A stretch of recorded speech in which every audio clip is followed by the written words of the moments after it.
Bienvenidos a Bnei Noach Academy, mi nombre es Tuvia.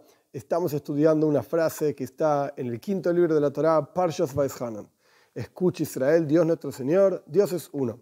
Y dijimos que después de esta frase, la costumbre es agregar una frase que no está en la Torá. La frase dice, en hebreo, Baruch Shem Kevod Malchusei Le'olam Vaed. Bendito es el nombre de la gloria de su reinado por siempre jamás. ¿De dónde sale esta frase? ¿Por qué la ponemos en el medio? Pues hay dos historias que nuestros sabios cuentan que le dan una especie de background, una especie de trasfondo a esta frase que agregamos. Y las dos historias son las siguientes. Punto número 1. Cuando Moshe fue a recibir la Torá en el monte Sinai, Moshe escuchó que los ángeles estaban diciendo esta alabanza. Y le pareció tan pero tan bella hablar de la gloria de Dios, del nombre de la gloria de Dios, de su reinado, que esto es eterno, etc., que cuando bajó del monte Sinai le enseñó esta frase al pueblo de Israel. Pero, para que los ángeles no estén celosos de que nosotros, entre comillas, robamos, tomamos prestado, pongan el nombre que quieran, no importa, esta frase de ellos la decimos en voz baja. Quiere decir que pronunciamos el Shema Israel en voz normal. Tampoco es necesario gritar. No. La pronunciamos en voz normal. Shema Israel, Hashem Elokeinu, Hashem Echad. Escucha Israel, Dios nuestro Señor, Dios es uno.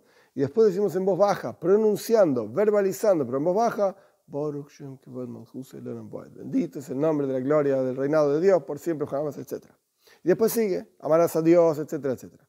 Esto es historia número 1. Historia número 2.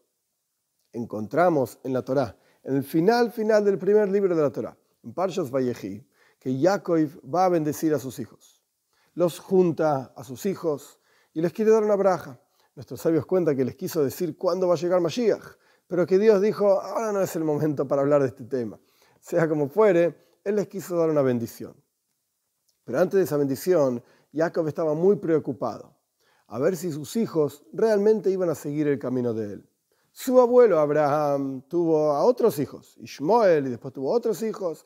Yitzhak siguió el camino de la Torá, pero sus otros hijos no siguieron el camino. Después Yitzhak tuvo 2 hijos, Esav y Jacob.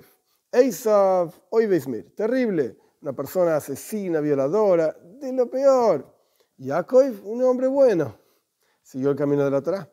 Y Jacob estaba preocupado que sus hijos, que él tuvo muchos más, él tuvo 12 hijos, una hija, discusiones entre nuestros sabios cuántas hijas tuvo, si nacía una hija con cada uno de los hijos o no, no importa. El punto es que tuvo muchos hijos. Y la pregunta es, ¿cada uno de mis hijos van a seguir el camino de la Torá o no? Él estaba muy preocupado.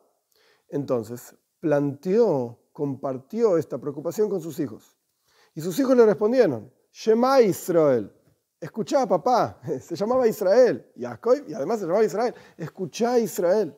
Hashem Elokeinu, Dios nuestro Señor, Hashem Echad. Es uno solo, el tuyo y el mío, el nuestro, es uno solo. Así como en tu corazón hay uno solo, en nuestro corazón también hay uno solo. Cuando Jacob escuchó esta frase de sus hijos, dijo, Baruch Shem Kevod Malchusei Le'olam Vaed.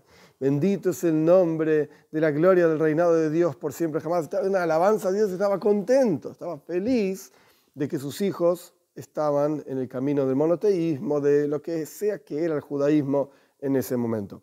Y por eso, en recuerdo de esa historia, esa alabanza que Jacob da, después de saber de que sus hijos iban a seguir el camino adecuado, nosotros tras decir el Shema Israel, pero no porque estamos hablando con una persona que se llama Israel, porque estamos hablándole a Dios y reconociendo que Él es uno, único, etcétera, etcétera, agregamos esta frase en el medio, que no es un versículo que esté en ningún lugar escrito, simplemente surge de estas dos historias. De la historia de Moishe en el monte Sinai, la decimos en voz baja. De la historia de Jacob, efectivamente la decimos como alabanza a Dios.